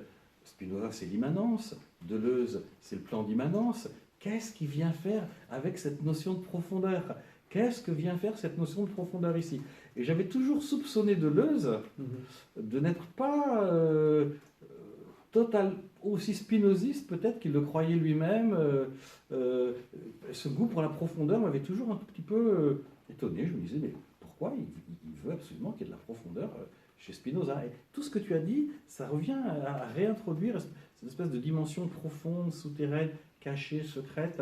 Et donc là, est-ce que Deleuze a vraiment bien compris Spinoza? Bon, donc ça serait une petite critique de Deleuze, mais c'est pas contre ton exposé du tout. Mais je remarque que ton exposé se dirige vers la profondeur, vers le retrait, vers la discrétion, en s'appuyant sur Deleuze quand même. Et donc, voilà, on a envie de dire, mais Deleuze, c'est pas ça. Enfin, ça devrait pas être ça. Deleuze, ça devrait être, on est à plat, il n'y a pas de profondeur. Tu vois? Bon, alors, ça, tu nous expliqueras ça. Mais bon, donc je voulais juste comme ça, donc pointer un certain nombre de choses. Je pense que je ne veux pas entrer encore dans une discussion. Peut-être je vais d'abord voir s'il y a des questions, puis après, selon le fil des questions, je rebondirai moi-même pour poser encore d'autres questions, parce que j'en ai beaucoup à poser, mais ce serait tellement long et riche que je risquerais de prendre la parole trop longtemps. Donc, est-ce qu'il y a donc des interventions là? Et puis après, la discussion va s'engager naturellement. En tout cas, franchement, merci beaucoup. J'ai trouvé à la fois très brillant et très émouvant, presque un peu inquiétant, enfin, je sais pas, cet exposé, parce que, oui, c'est vrai, parce qu'on sent une espèce de, je sais pas, de lassitude, je peux parfaitement comprendre, hein, c'est pas la question, que je ne critique pas du tout en elle-même, mais j'aurais peut-être des motifs de dire un peu autre chose tout à l'heure. Bon, alors, est-ce qu'on a une intervention? Mario Donoso, qui fait une thèse sur je le dis une seconde quand même, qui fait une thèse sur la philosophie politique de Spinoza. Donc, voilà. Et de l'altérité, plus exactement. Ah oui, voilà. c'est bien. Donc, allez-y. Merci beaucoup. Je voudrais rebondir sur la fin, parce que vous avez parlé de l'altérité. Et vous avez décrit un peu comme la politique, comme ses rapports à soi et ses rapports à l'altérité.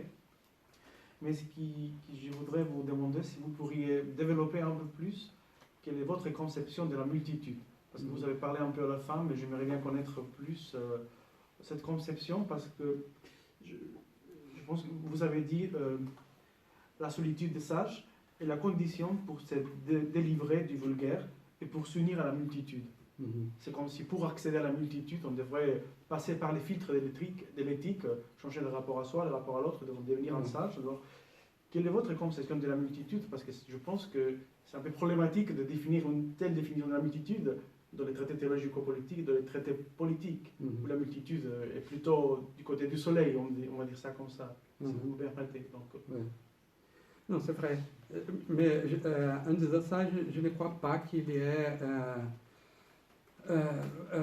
vraiment, je crois qu'il y a les deux choses chez Spinoza. C'est-à-dire, il y a certainement la pensée institutionnelle, comment organiser l'État, comment organiser la meilleure forme institutionnelle de l'État, comment s'adresser à la multitude et comment faire que les formes de gouvernement arrivent à leur bout, n'est-ce pas? Mais ce que j'ai essayé de faire, c'est beaucoup inspiré par Agamben et par Deleuze aussi, d'essayer de trouver une autre dimension de politique qui, à mon avis, coexiste avec cette dimension lumineuse, si on peut dire comme ça. Et pour ça faire, un peu pour rendre compte de ces rapports un peu, je ne dis pas ambigu, mais un peu en même temps critique et scientifique qu'il fait de la multitude. C'est-à-dire, je vais examiner cette multitude comme un objet d'une science politique, un objet qui ne doit pas être aimé, ni haï, mais il y a aussi dans certains moments de traité politique, je crois, et de traité théologico-politique, et juste au début de traité théologico-politique, où la multitude est figurée comme une des causes prochaines de la servitude. Donc il y a aussi cette relation qui implique une certaine retraite, à mon avis. Et c'est ces retraites-là que j'ai essayé de décrire, comme je disais, en m'inspirant beaucoup sur les analyses d'Agamben et de Deleuze. C'est la petite différence que j'ai signalée qui distingue ma lecture de la lecture d'Agamben est faite seulement sur ces points-là du côté de la contingence versus la nécessité. Mais je crois que le schéma général c'est inspiré d'Agamben, je crois.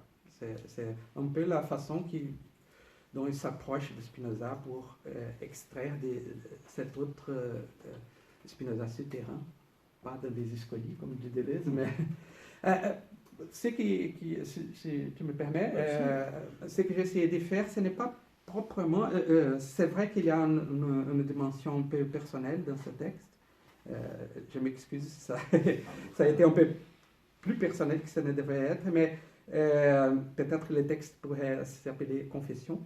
Mais c'est vraiment une chose sur laquelle j'ai réfléchi beaucoup ces derniers mois. C'est-à-dire comment on doit agir dans un état des choses où l'action n'est plus possible. Qu'est-ce qu'on fait quand toute action est déjà réabsorbée par les pouvoirs souverains et par les pouvoirs de l'État. Rien ne peut pas être vraiment fait. C'est-à-dire,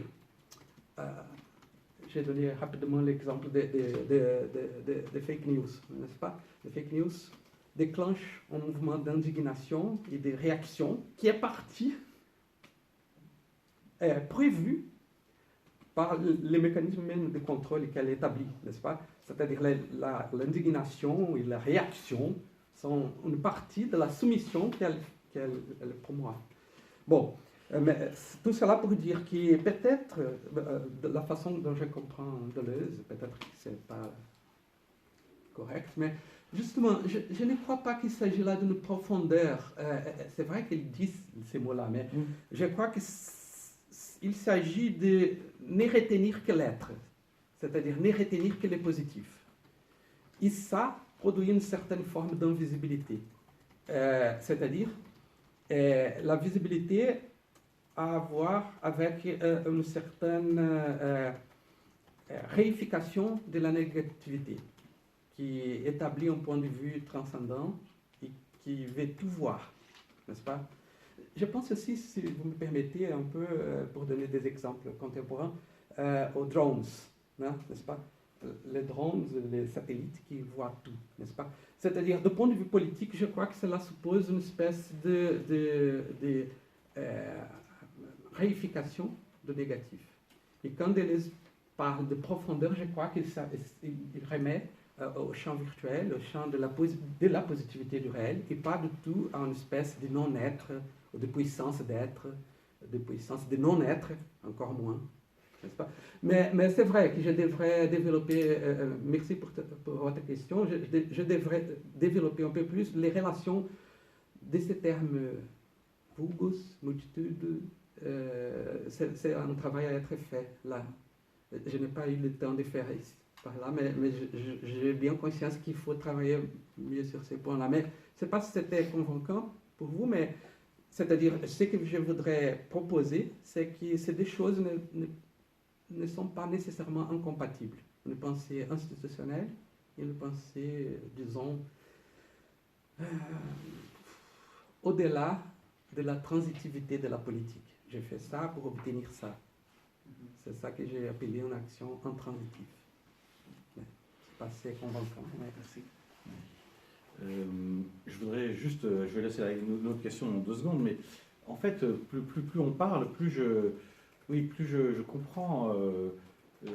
Souvent, on met longtemps à comprendre, parce qu'on ne sait pas soi-même exactement ce qu'on voudrait dire et ce qu'on voudrait penser. Mais si tu veux, j'aimerais juste peut-être comment dire, juste faire entendre un peu un son différent, c'est peut-être un petit peu moins pessimiste, voilà, parce que ton exposé est quand même très pessimiste. C'est-à-dire, si je voulais vraiment dire les choses très grossièrement, enfin, mais je crois que ce serait exact, j'ai l'impression que tu doutes un peu de la démocratie. Attends, tu vois, je veux dire, il y a quand même quelque chose de ça. Parce que, on peut toujours douter de la démocratie. Enfin, je veux dire, ça, c'est le geste philosophique le plus ancien. Mais on ne peut pas oublier non plus que Spinoza est le théoricien de la démocratie. Et de la démocratie comme imperium absolutum, c'est-à-dire pouvoir absolu. Et donc, effectivement, tu as l'impression que peut-être dans certaines circonstances, la démocratie conduit à ce que tu décris toi-même, c'est-à-dire un état dans lequel on ne peut plus agir, parce que tout est en quelque sorte prévu d'avance, saturé d'intentionnalité, d'indignation prévue, programmée, etc. Bon, c'est vrai qu'on peut voir les choses comme ça. Je ne suis pas là pour donner des leçons à qui que ce soit. Mais je voudrais aussi quand même faire voir une seconde l'aspect positif de tout ce principe du contrôle. Je vais plonger dans l'horreur. Si tu veux, je pense qu'on est en train de vivre à notre époque, alors peut-être que ça se passe mal à certains endroits, à certains moments, mais on est quand même en train de vivre, alors on peut y voir l'horreur des horreurs, ou au contraire quelque chose de plus positif, on est en train de vivre pour la première fois dans l'histoire de l'humanité, il me semble, ce que j'appelle la fin du off. C'est-à-dire le off, tu sais ce qui est off record, c'est-à-dire la fin du off. Le off, c'est bientôt fini. C'est-à-dire que tu seras tout le temps surveillé, tout le temps vu, soit par des drones, soit par Google, etc. Alors ça peut faire horreur. Mais en même temps, il faut bien comprendre que toute la politique, toute l'exploitation, toutes les cruautés, toutes les barbaries, toutes les violences qui ont été faites depuis l'humanité ont toujours été faites grâce au off. Toutes les ententes entre les multinationales, les bandits qui se réunissent pour faire monter les prix du pétrole, les gens qui font des assassinats et qui se préparent pour assassiner leurs ennemis, c'est toujours parce que le secret est possible. Mais quand le secret n'est plus possible, eh bien, les gens ne peuvent plus se réunir autour d'une table pour s'entendre, pour gouverner secrètement, parce qu'il y a toujours un espion, il y a toujours une caméra cachée. Donc les gens il n'y a plus moyen d'avoir le moindre secret. Et ça, c'est quand même très bon. Tu vois ce que je veux dire? Oui, mais là, je crois que... Non, mais Non. je Non. prends le contrôle, si tu veux. Ouais. Il faut voir aussi qu'on perd beaucoup à perdre le secret, mais on gagne beaucoup aussi. Non, c'est vrai. Je ne veux pas être totalement Tu pessimiste. sais, les arcana imperii, Oui. les secrets du pouvoir, c'est peut-être bientôt fini. Ça, je ne pense pas, mais... Mais si, si tout le monde est tout le temps surveillé. La vérité, oui, tout le monde, tu sais, on doit prendre avec soin cette expression, tout le monde. Il y a des personnes et des personnes qui sont surveillées. Nous sommes surveillés, Oui. bien sûr, mais il y a des gens qui ne sont pas surveillés, qui sait auront jamais. les contrôles de la surveillance. Et donc, il y a toujours des invisibilités. Et le problème, c'est justement ça. Qui choisit le champ de visibilité? Parce que s'il choisit le champ de visibilité, il peut choisir s'en soustraire aussi des champs de visibilité. Mais il y a une chose que je pense que c'est encore pire du point de vue politique, que c'est une observation de Reich qui Deleuze et Guattari reprennent quelquefois dans l'Oedipe de Plateau. C'est le fait que le nazisme était voulu par les gens. Ce n'était pas une erreur d'interprétation, ce n'était pas une chose que les gens ne savaient pas, ce n'était pas quelque chose qui n'était pas dit. Tout était dit, tout était clair, et les gens voulaient ça. Et ça, c'est terrible, c'est-à-dire, tout est dit. Pensez à Trump, tout est dit, et les gens veulent ce qu'il dit. C'est-à-dire, il dit les choses les plus terribles, et le lecteur, c'est ça, c'est bien ça que je pense que doit être fait. Donc, je pense que quelquefois, la visibilité totale a aussi un effet de libération de la bêtise. C'est-à-dire, la bêtise se torne la norme et un facteur positif. Parce que les gens...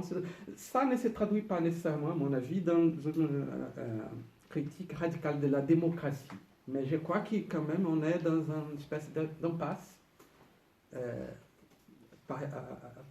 au regard des formes démocratiques de nos sociétés contemporaines. C'est-à-dire, il y a quelque chose là qui ne marche plus, qui ne marche peut-être n'a jamais marché bien, mais qui maintenant est en train de se détruire elle-même. Je ne sais pas. Mais cela peut dire au concept abstrait de démocratie, mais à ses formes contemporaines et la façon dont elle s'exerce, plutôt qu'une critique abstraite au concept de démocratie, etc. Je crois, pour moi. D'autres, monsieur Xudong Zhang, qui fait aussi une thèse sur Spinoza, sur l'individualité, voilà. Ah oui. Individuation. Alors, merci beaucoup, monsieur. C'est très intéressant, j'aime bien cette exposé parce que peut-être il y a aussi une raison privée, parce que comme je viens de Chine, parfois la situation politique en Chine est très différente de la situation en Europe et les autres pays. Et en Chine, on peut dire que peut-être on n'a pas vraiment la démocratie, donc avec l'état de contrôle, comme vous avez montré, c'est pire, peut-être. Donc en ce sens, ce que vous avez montré, c'est très inspirant pour moi de penser la réalité en Chine aussi. Mm-hmm. Alors, en plus, je vais poser peut-être deux questions, mais plus académiques, moins politiques. Mm-hmm. D'abord, je m'intéresse beaucoup sur les trois séries que vous avez données comme les modèles du temps. Et je voudrais savoir, un peu plus précis, est-ce que vous pensez que ce sont les trois temporalités chez Spinoza ou seulement on utilise le troisième pour comprendre l'éternité? Et aussi peut-être, vous avez mentionné aussi que la première série A peut appliquer à la durée peut-être. Donc ce sont les trois temporalités qui existent chez Spinoza ou... Ah, d'accord, je vois. C'est la première question. Oui, c'est la première. D'accord. Non, c'est un peu arbitraire et anachronique d'imposer un schéma qui est de MacTaggart, un hegelien du début du XXe siècle à Spinoza. Donc je sais que c'est un peu... C'était plutôt une espèce de recours didactique, si on peut dire, pour sur la doctrine des essences, qui est une thèse qui voudrait dire que MacTaggart décrit exactement ce que Spinoza pense sur le temps, bien qu'il lui-même il revendiquait cette exactitude historique, n'est-ce pas? Il dit, j'ai cité au début, Spinoza, Kant, Hegel, Schopenhauer sont tous de mon côté. Il voit que le temps n'existe pas et que le temps est une entité idéale, imaginative, si vous voulez. Mais en disant ça, après dire ça, je ne sais pas, je ne crois pas que... ce que j'ai dit, c'est que pour Spinoza, il y a la série A, la série B. Et la série B n'a pas pour condition la série A, comme le pense MacTaggart, mais c'est bien au contraire. La série B est la condition de la série A. Mais cela nous amènerait à faire une espèce d'étude comparative entre la position de MacTaggart et la position de Spinoza sur l'état. Ce que j'ai essayé de proposer, c'est que la série C n'est pas présente dans la pensée de Spinoza. Il n'y a que la série A et la série B. D'accord. Et peut-être la deuxième question. Vous utilisez pas mal de Deleuze, et bien Deleuze, donc, et c'est aussi toujours une question, parce que vous parlez de virtuel chez Deleuze et vous comparez un peu le virtuel de Deleuzien et chez Spinoza. Donc je voulais savoir, est-ce que vous croyez on peut parler un champ virtuel chez Spinoza ou quel champ c'est une bonne question. C'est une bonne question. Ça c'est une chose qui c'est drôle parce que j'ai pensé ça hier. Je me suis dit, bon, bien sûr, Spinoza n'est pas Deleuze, Deleuze n'est pas Spinoza. Et je crois que c'est sur ces points-là qu'il y a quelque chose qui les sépare, plutôt que les unit. En disant un peu, disons, pour mettre les choses en termes très simples et sans doute pas beaucoup exacts, mais je dirais que justement ce qui m'intéresse, c'est ce qui approche Deleuze de Spinoza du côté de la positivité de l'être, de l'affirmation de l'être, et pas nécessairement de la façon dont Deleuze caractérise le virtuel, la durée, etc. Là, je crois qu'il y a une séparation, et Deleuze est plutôt leibnizien et bergsonien qui est spinoziste, je crois. Mais je me souviens plus dans quelle proposition, mais je crois, dans ce schéma où Spinoza parle de ce cercle avec les deux rectangles. Oui, proposition 2-8, c'est ce que dit. Oui, c'est ça. Et là, Spinoza parle de l'essence d'un monde qui n'existe pas. Dans ce sens, peut-être, ça a l'air de virtuel ou non. Oui, c'est ça.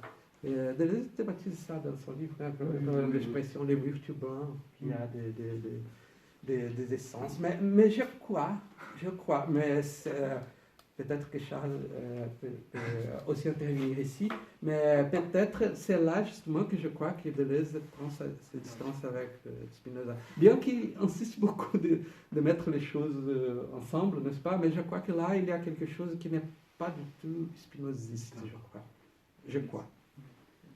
Oui. Moi, il me semble que, puisqu'on a parlé de MacTaggart, ce qui me frappe le plus, enfin, je ne connais pas bien MacTaggart, hein, enfin, j'ai entendu parler, je sais que c'est quelqu'un qui a une grande réputation et qui a écrit des choses qui est très respecté, mais bon, dans l'exposé, je le connais qu'à travers l'exposé que tu viens d'en donner. Mais ce qui me frappe quand même, c'est très étrange quand même, c'est que cette façon de voir les choses, cette façon qu'il propose, avec cette idée qu'au fond, les événements ne vont pas bouger. Il s'est passé telle chose à tel moment, et ça ne changera pas. Il s'est passé telle chose à un autre moment, cette deuxième chose ne changera pas. Donc, et de là, on conclut que le temps n'a pas d'efficace, voire que le temps n'existe pas. Enfin, je suis très surpris, parce que qu'est-ce qu'on fait d'une petite chose qui semble oubliée dans le raisonnement, qui est tout simplement la mémoire. C'est-à-dire qu'effectivement, dans la réalité, si à telle date il s'est passé tel événement, ça ne changera plus. À telle date, tel autre événement, effectivement, ça ne changera plus. Mais si les événements se passent dans la mémoire de quelqu'un, ils s'accumulent, ils se modifient l'un l'autre, etc. Et donc là, la durée et la temporalité ont une grande efficacité. Et donc, moi, ce qui m'a toujours frappé chez Spinoza, enfin bon, j'ai écrit plusieurs textes là-dessus, mais je ne veux pas faire ma promotion ici, mais je suis obligé de le dire quand même rapidement, c'est qu'on pourrait très bien considérer que Spinoza est un philosophe de la durabilité et de l'efficace de la temporalité, puisqu'au fond, tout son effort dans le traité politique, c'est de construire les régimes les plus durables. Il explique bien que la démocratie est le régime le plus durable, qu'elle dure plus même que les despotismes turcs, parce qu'elle est l'objet d'une réactualisation et d'une réactivation, d'une adhésion permanente. Donc il estime que la démocratie est un régime plus rationnel, parce que plus durable. Et puis ensuite, il y a toute cette théorie de la connaissance dans le traité de la réforme de l'entendement, où il dit à quoi est-ce qu'on voit qu'on a des idées adéquates? C'est parce qu'on peut poursuivre le raisonnement. C'est-à-dire que le raisonnement ne s'interrompt pas, il n'y a pas de faute. Et donc le fait qu'on puisse poursuivre le raisonnement, c'est-à-dire le faire durer, eh bien, ça prouve sa qualité.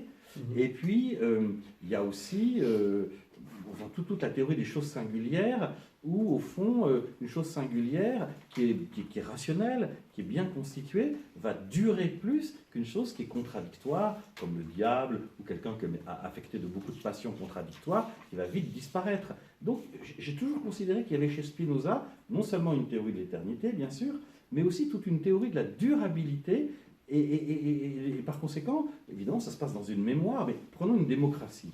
Une démocratie, c'est une mémoire vivante. Parce qu'on se souvient des élections, c'est le même peuple qui vote, etc. Donc les événements, sans doute les élections de 2000 sont différentes des élections de 2001, mais dans la tête du peuple, il y a un souvenir. Et par exemple en France, on a voté en 2005 contre le référendum de Maastricht, contre l'Union européenne, et malgré tout, on nous l'a fait accepter quand même par la Chambre, le Sénat. Mais les gens ne l'ont pas oublié. C'est-à-dire qu'il y a une mémoire des votes qui modifie les autres votes, etc. Et donc, dans une démocratie, les événements ne sont pas séparés. C'est-à-dire qu'ils sont repris sans cesse par une mémoire collective qui fait qu'en réalité, le peuple se modifie. Et on ne modifie pas le passé, mais on se modifie en fonction du passé. Et donc, le temps a une véritable efficace. C'est ce que je veux dire. Et donc, j'étais un peu étonné de cette analyse très, très, très essentialiste, très mégarique, effectivement, de Spinoza, alors que moi, je vois chez Spinoza quand même la place pour toute une théorie de la temporalité et de l'efficace de la temporalité. Mais comme je dis, je me suis oublié de votre nom. Mario Donoso, oui. Comme j'ai essayé de répondre à lui, et, je ne pense pas que ce sont des choses incompatibles. C'est-à-dire, il y a une pensée institutionnelle qui a rapport avec les actions que j'ai appelées des transitives, c'est-à-dire dans les temps et qui ont une relation de succession, actions dans lesquelles la mémoire exerce une fonction importante, bien sûr, et la prévision aussi, pas seulement la vision du passé, mais la vision du futur, les calculs utilitaires pour le futur, c'est-à-dire... Mais justement, si je ne me trompe pas, et ça, en interprétation du texte de McTaggart, c'est qu'il voudrait dire, vous voyez, la série B est aussi une série temporelle, d'une certaine façon. A et P signifie antérieur, postérieur dans le temps. Il y a une directionnalité. La série C n'a pas de directionnalité, elle est une série atemporelle, intemporelle peut-être. Mais les deux séries sont temporelles d'une certaine manière. Là, la série des existences dans les temps étant conçus comme une représentation interne imaginative par justement les mémoires, les prévisions, les calculs, et une représentation du temps du point de vue de l'éternité. Et c'est ça, je crois, qui est la définition d'essence, la définition qui dit que toute chose suppose une essence et toute essence suppose une chose. Cette étrange formule de Spinoza que tu as bien analysée dans ton livre, Quantité et qualité. Je voudrais le citer ici, mais je n'ai pas eu le temps. Mais c'est une formule étrange, mais qui, je crois, qui fait tous les sens. C'est-à-dire, l'essence et la chose sont liées, Absolument. sont impliquées, n'est-ce pas? Et je crois que c'est ça qui est figuré par la série B. C'est ça que je voudrais dire. Cela dit, oui, c'est vrai que j'essaie de trouver une façon de penser la politique au-delà ou parallèlement à cette façon institutionnelle de la démocratie comme une institution temporelle, de la durée. C'est que j'ai appelé un peu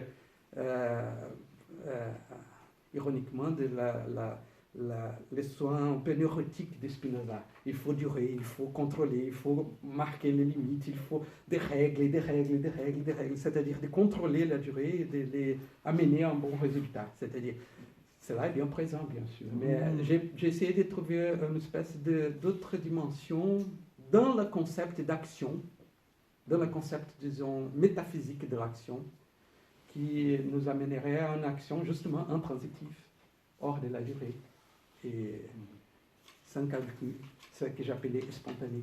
Oui, oui. Et tu sais, je pense que tu le sais, mais enfin, je le dis pour le public qui est là, le dernier livre de Frédéric Lordon, qui s'appelle Vivre sans, point d'interrogation, est précisément sur tes thématiques, je ne sais pas si tu le connais, où il s'en prend à Agamben, justement, sur la question du nihilisme, si on peut vivre sans, se dépouiller d'un certain nombre de choses, etc. Et lui, il fait appel contre Agamben à une certaine positivité de Spinoza. Donc ça devrait t'interesser de travailler. En fait, je vais le lire très rapidement, mais je pense que je ne suis pas d'accord avec son interprétation. Mais je dois lire le livre avec plus d'attention. C'est intéressant de poursuivre cette discussion, parce que justement, on va inviter Lordon à la fin de l'année pour parler justement de ce livre sans. On parlera d'Agamben, on parlera de tout ça, effectivement, puis de tout ce que tu as dit, cette notion de retrait, visiblement contre laquelle Lordon. Ce combat, il est contre ça parce qu'il perçoit une espèce de tendance nihiliste ou comment dire, appauvrissante, ou je ne sais pas comment dire exactement, ou de retrait chez beaucoup de philosophes contemporains, dont Agamben, effectivement, et il pense que c'est quand même pas forcément la bonne solution. Et contre ça, il fait venir la positivité spinoziste. Oui, je vois, c'est un peu au contraire. C'est donc tout à fait le contre-pied de ton interprétation. Et bon, ça serait intéressant d'avoir une discussion, parce que tu la fasses, quoi. Enfin, tu vois, monsieur, oui. Une petite question, est-ce que, vous parlez de solitude, solitaire, est-ce qu'on ne peut pas utiliser à la place de ça, même dans le cas de Spinoza, parce que vous savez que Spinoza, par exemple, il avait aussi un cercle, à un moment donné. Il allait à Amsterdam, voir avec ses copains, etc., il discutait un peu. Et puis, c'était dans une circonstance particulière. Il était à la fois juif dans une Europe chrétienne et sous l'Inquisition, plus ou moins, en Espagne, etc. Et en plus, il était, par sa famille, il a été excommunié. Il y a deux choses qui se sont ajoutées et que donc il a été amené. Est-ce que de là, il a transformé ça en une certaine philosophie de solitude, ou c'était la situation où il se trouvait, où il ne pouvait même pas sortir parfois, parce qu'il a été une fois poignardé par un fanatique de sa communauté. Et donc, il y a tout. Moi, par contre, ce que je voulais dire, c'est est-ce que par contre, on ne peut pas utiliser d'autres concepts, comme par exemple à contre-courant, ou inactualité, inactuel de Nietzsche, c'est-à-dire en fait, c'est un philosophe actuel dans son inactualité à l'époque. Le fait que il est, je pense qu'il est le premier précurseur de l'idée de la laïcité, en fait, contre la théocratie à cette époque. Ou alors le fait de dire, ou à contre-temps, si vous voulez, au lieu d'utiliser le mot, au lieu de ce concept de solitude, parce que, par exemple, même je pense que, vous avez parlé d'Agamben, je pense qu'Agamben, il est un peu le théoricien des ZAD. Des quoi? ZAD. Ah, les zones à défendre, ou les zones à je sais pas quoi, oui. Les ZAD, je pense que ça veut dire les ZAD, Z-A-D, ce sont ces zones de résistance contre les aéroports, etc. En France, il y a tout autour de l'aéroport de Notre-Dame-des-Landes, on a une ZAD, c'est une sorte de zone à défendre, je ne sais pas si c'est exactement le terme. Et donc, oui, mais au départ, ça veut dire zone d'aménagement différés, ou je ne sais pas comment ça bizarre. Et ce sont des lieux où se sont regroupés des tas d'associations qui empêchent la construction d'un aéroport, d'une route, etc. Donc, vous pensez que Agamben est le théoricien des ZAD. Ça veut dire que en fait, des îlots de résistance qui n'aspirent pas à, par exemple, enfin, dans le cas de politique, à prendre le pouvoir, oui, c'est ça. Se transformer en institutions étatiques, etc. Ouais. Et donc, finalement, même dans ce cas-là, on n'est pas solitaire. Ouais. C'est-à-dire, c'est une solitude dans un ensemble. Ouais. Ou alors, ou bien on est à contre-courant, on est à contre-courant dans un contexte, dans un Ouais. ensemble. Bon, oui, peut-être que j'ai forcé un peu les choses, les mots. J'ai essayé de montrer comment, par exemple, dans la littérature, j'ai cité Borges, Jorge Luis Borges, mais on pourrait citer d'autres. Et Rousseau. Et Rousseau. C'est-à-dire, il y avait une certaine image de Spinoza comme un sage solitaire, c'est-à-dire une espèce d'image qui a été construite d'un homme seul, n'est-ce pas, qui est en retraite par rapport aux autres, par une espèce d'option. Il a refusé quand même la chaire de Heidelberg. Heidelberg. Et donc, il y a quelques éléments biographiques qui peut-être supportent l'idée de solitude. Ce qui m'intéresse beaucoup maintenant, c'est justement cette forme, ce que j'ai appelé de sociabilité insociable en appelant à Kant, c'est-à-dire cette forme de participation dans la société qui consiste à ne pas participer à la société et qui est paradoxalement une forme de participer à la société elle-même, c'est-à-dire les figures des solitaires, des gens qui ne s'engagent pas dans un mouvement institutionnel, n'est-ce pas? Et donc j'ai utilisé un peu, peut-être avec un peu plus de liberté que je ne devrais, les mots de solitude. Mais je pense quand même que c'est un phénomène social intéressant de penser ce qui veut dire être seul. Et pour utiliser un peu plus Deleuze, j'ai utilisé beaucoup Deleuze, mais je ne résiste pas, et il parle beaucoup de cette idée d'une solitude peuplée, n'est-ce pas? C'est-à-dire d'une solitude qui est pourtant habitée par des personnages et des figures virtuelles qui sont là et qui constituent une forme d'association, si vous voulez, qui est faite dans la solitude. N'est-ce pas? Je crois que ça, dans les livres sur Kafka, c'est très présent, cette forme d'action. Aussi, quand il analyse par exemple l'histoire de Kafka de l'animal Le qui terrier. est Le terrier. c'est-à-dire c'est souterrain d'une certaine façon, Voilà, oui. c'est solitaire, mais il y a quand même, c'est ça que j'ai essayé de dire quand je vous ai répondu, que les sages en temps solitaire s'ouvrent vers d'autres possibilités d'association, pas d'autres possibilités, mais ils s'ouvrent à d'autres réalités associatives qu'ils ne pensaient pas exister quand ils projetaient la forme sociale selon la forme de la négativité et de la négation. C'est ça. Mais je suis d'accord, peut-être que le mot solitude est un peu fort et je devrais utiliser un autre. Mais je voudrais quand même penser à la figure de la solitude, de solitaire au XVIIe siècle et maintenant. Je pense que ça peut être très intéressant de penser comme une forme de figure sociale, de figure de la pensée. Qu'est-ce que la solitude et quels sont les enjeux politiques de la solitude? C'est très pessimiste aussi. Mais... Non, mais je suis pessimiste. Ah mais non, mais il y a des cas où il y a largement de problèmes. Tous les penseurs révolutionnaires, enfin disons révolutionnaires, parce que bon, je considère par exemple que Spinoza c'est un révolutionnaire. Tous les penseurs révolutionnaires ont été les philosophes surtout, ils ont toujours été seuls en un certain sens. Platon, il était seul dans son idée. Même Machiavel était seul, Spinoza, Marx, on peut venir même du côté même, on peut aller jusqu'à Heidegger, en un certain sens, ils étaient seuls. Oui, c'est ça. Mais d'un autre côté, cette solitude, ça ne voulait pas dire une philosophie de solitude. Non. C'était une philosophie... Oui, peut-être. C'est ça que j'ai essayé d'explorer ici, mais c'est un texte que je voudrais mettre à l'épreuve de vos questions et de vos objections parce qu'il n'était pas publié et je voudrais bien écouter des objections et des choses. C'est un essai de penser la figure de la solitude chez Spinoza, mais pas forcément. Peut-être que ça n'aura pas de suite et je finirai le texte ici, je ne sais pas. On continue notre tour du monde avec une question d'un Américain, Nathaniel Alcock, qui travaille pas spécialement sur Spinoza, mais sur beaucoup d'autres choses en philosophie. En fait, je vais juste demander à propos de la solitude, continuer cette question. Est-ce que vous avez considéré, par exemple, des expériences comme notre patron ici, Saint-Denis ou Saint-Antoine ou Saint-Jean Saint Johannes Climacus et les autres qui écrivent tout au long du premier siècle de notre époque sur les solitudes et aussi le fait que les gens sortent de la ville, par exemple, et créer une nouvelle communauté de solitude. Ouais. Est-ce que ça c'est un peu lié ou Oui, bien sûr.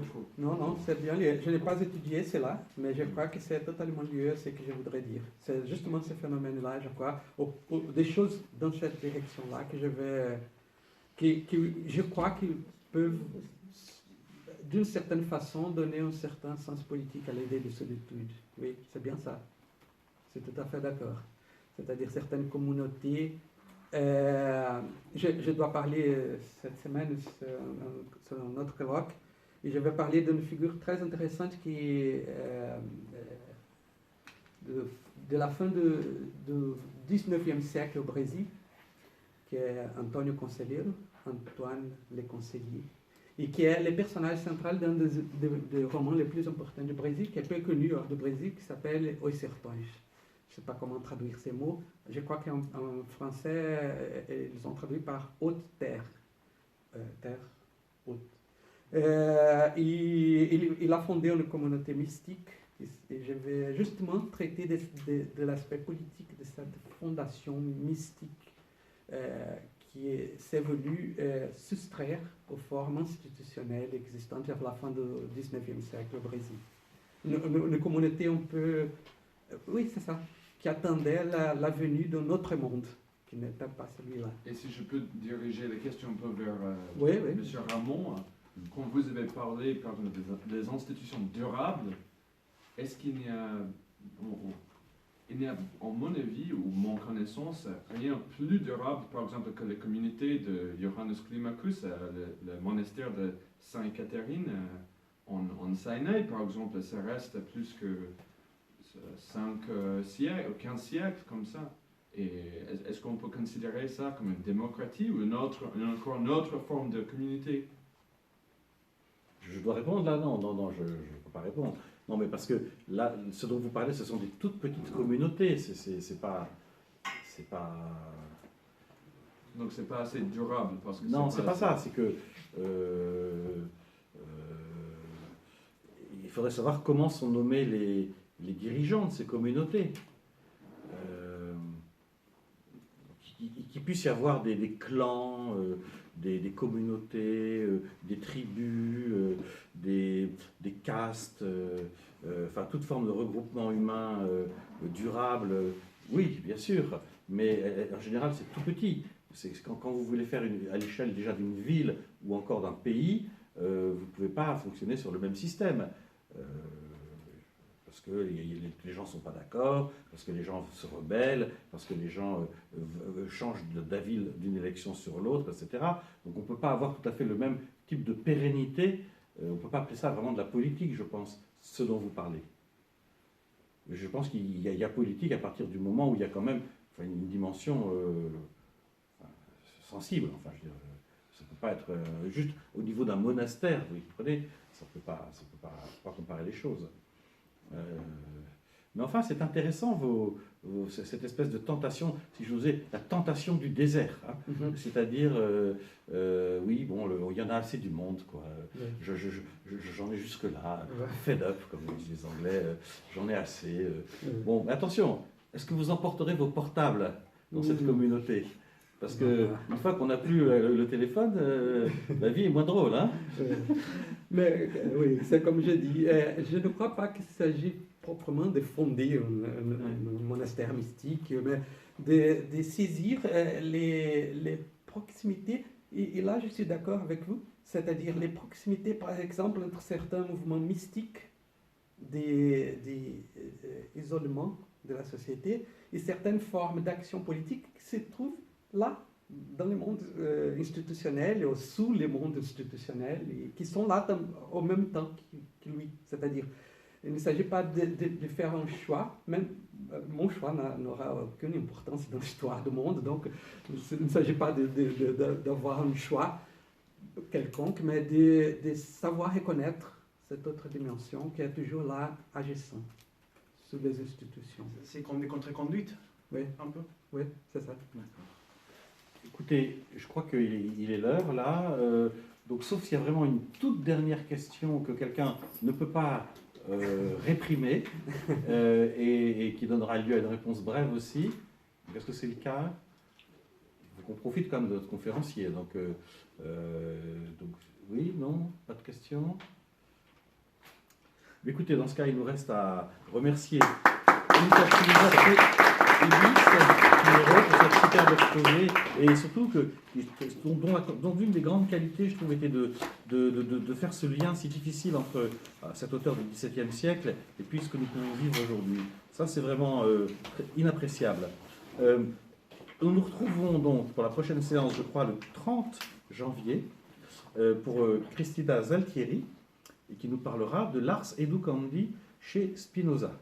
Et donc, merci beaucoup pour votre présence, pour la qualité de vos interventions, et à bientôt. Merci. Merci. Au